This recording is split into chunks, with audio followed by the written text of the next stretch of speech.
Hello students, this is my sixth video on the chapter Biotechnology Principles and Processes, and today we will see the tools of recombinant DNA technology. Under the tools of recombinant DNA technology, we will see restriction enzymes, cloning vectors and competent host.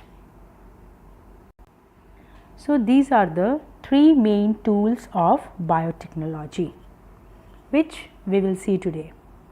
So first of all, let us understand about restriction enzymes. Restriction endonuclease enzymes ਕੀ ਹੁੰਦੇ ਨੇ ਉਹਨਾਂ ਦੇ ਬਾਰੇ ਆਪਾਂ ਅੱਜ ਦੇਖਾਂਗੇ. rDNA technology is possible only due to the various key tools such as restriction enzymes, polymerase enzymes, ligase enzyme, vectors and host.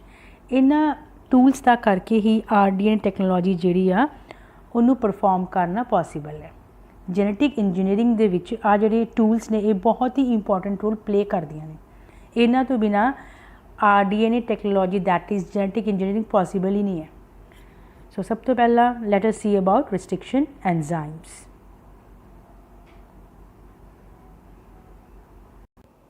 So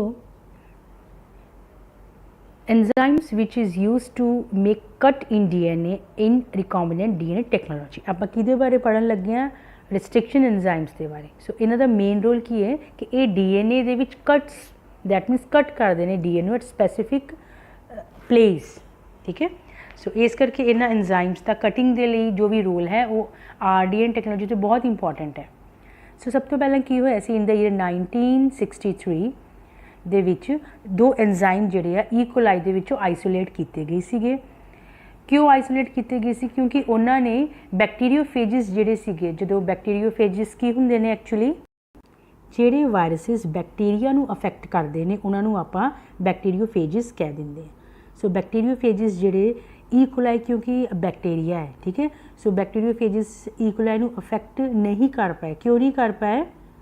ਕਿਉਂਕਿ they have the presence of two special enzymes. ਕਿਹੜੇ special enzyme ਸੀਗੇ ਉਹ? Let's C.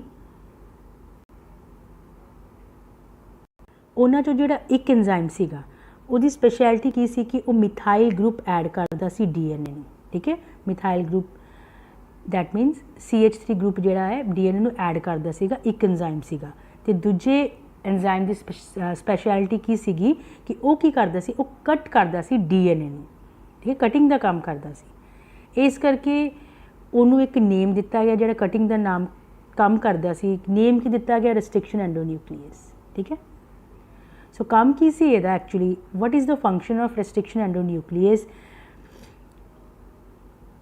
It depend upon the specific DNA nucleotide sequence. It depend करता सी specific DNA nucleotide sequence ते कि कित्थे cutting करनी है.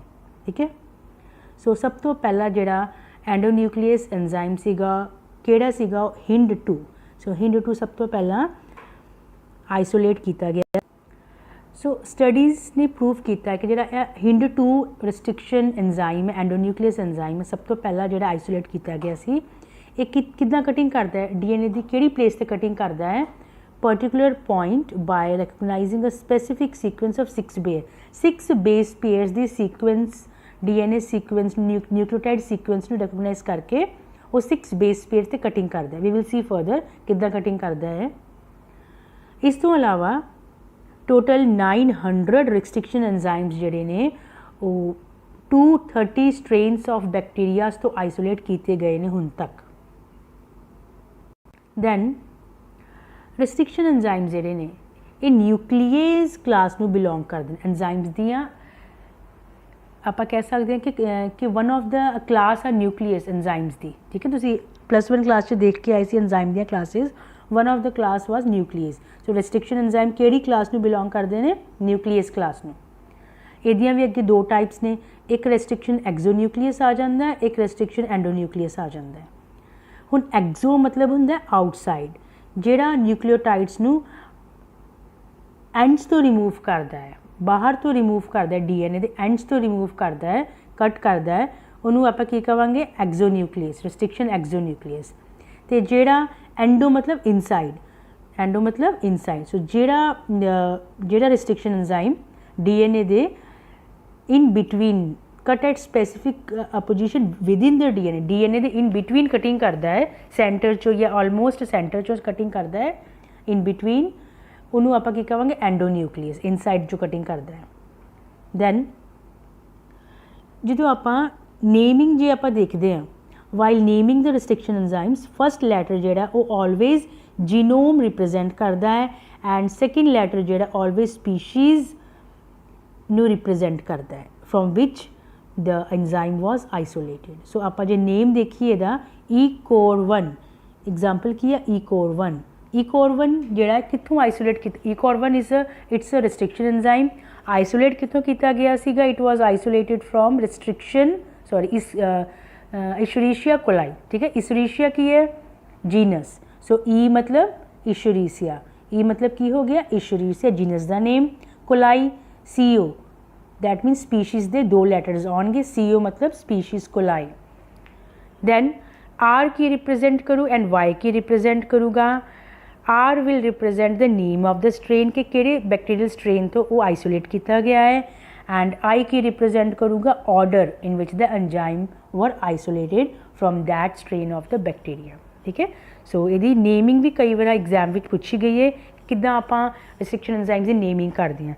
सो सब तो पहला जीनस आ जाता, that means E genus. Then CO मतलब दो लैटर्स आ जाएंगे स्पीशीज़ दे। दैन R मतलब वह strain, bacterial strain. Then I वह ऑर्डर आ जाता है कि जोड़ा भी एंजाइम आप आइसोलेट किया है बैक्टीरियल स्ट्रेन तो वह ऑर्डर की है। ठीक है, so this is about the how we can give name to a restriction enzyme. So restriction enzyme की करता है, DNA सीक्वेंस नू इंस्पैक्ट कर, दैट मीनस मतलब वेखदा है कि कित्थे उन्हें स्पैसीफिक उहदी किहड़ी स्पैसीफिक रिकग्निशन साइट हुंदी है प्रेजेंट, क्योंकि हर रिस्ट्रिक्शन एंजाइम दी अपनी एक स्पैसीफिक रिकग्निशन साइट हुंदी है, सारियां दी सेम नहीं। इदां नहीं कि किसी भी DNA दी साइट ते कोई भी रिस्ट्रिक्शन एंजाइम आपां ऐड कर सकते हैं। हर रिस्ट्रिक्शन एंजाइम दी एक अपनी स्पैसीफिक रिकग्निशन साइट हुंदी है DNA दे विच। ठीक है, सो रिस्ट्रिक्शन एंजाइम डिफरेंट भी होंगे ने डिफरेंट रिकग्निशन साइट्स के लिए।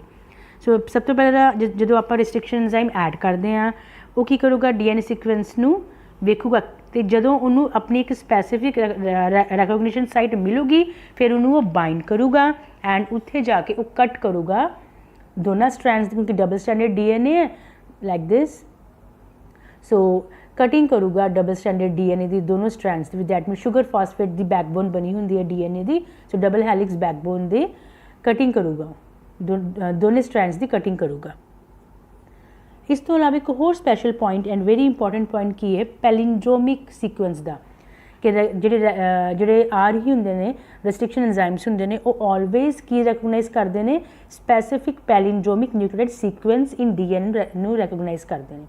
इसका मतलब की है, for example palindrome in DNA की होंगे, it is a sequence of base pairs that reads the sames on two strands when orientation of reading is kept the same. That means जिमें आप फॉर एग्जाम्पल जिमें आप 5' to 3' वाल जाइए आप किद्दां रीड करांगे GAATTC, isn't it? 5' to 3' means GAATTC। And then अगर आप 5' to 3' वाल जाइए वो अपोजिट मिरर इमेज किद्दां बनूगी, इत्थे GC इत्थे G आ गया, इत्थे AC इत्थे आ गया, इत्थे A आ इत्थे AT इत्थे T RT C and C। That मीनस opposite दूजी डायरैक्शन च हो जाऊगा। फॉर एग्जाम्पल जिमें आप मिरर के सामने खड़े होइए, जोड़ा अपना लैफ्ट हैंड है मिरर दे विच वो अपन राइट दिखता है, तो जोड़ा अपना राइट हैंड है अपन मिरर दे विच वो लैफ्ट दिखता है कि नहीं। सो अपोजिट अपन अपोजिट दिखता है सारा कुछ। सो इदा ही स्ट्रैंड जो पैलिंड्रोमिक सीक्वेंस की होंगे ने अपोजिट होंगे ने। For example let me show you one more example. अगे जाके की होगा, जो आप DNA लाइगेस एंजाइम लावांगे इन्हां दी जॉइनिंग हो जाऊगी with the help of DNA ligase, तो आ जिहड़े स्टिकी एंड्स आ ये आपस में जॉइन हो जाएंगे। ठीक है, हुण आप देख सकते हो कि आ वाला पोर्शन किहदे नाल जॉइन करूगा, इस पोर्शन दे नाल।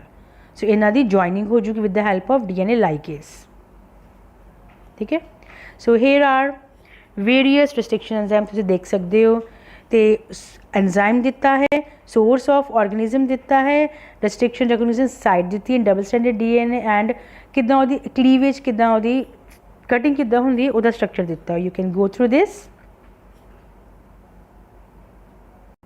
सो this is all about restriction enzymes. तुसीं देख सकते हो कि रिस्ट्रिक्शन एंजाइम्स किदां कटिंग का काम करते हैं तो स्पैसीफिक प्लेसिस से DNA स्ट्रैंड्स की कटिंग करते हैं।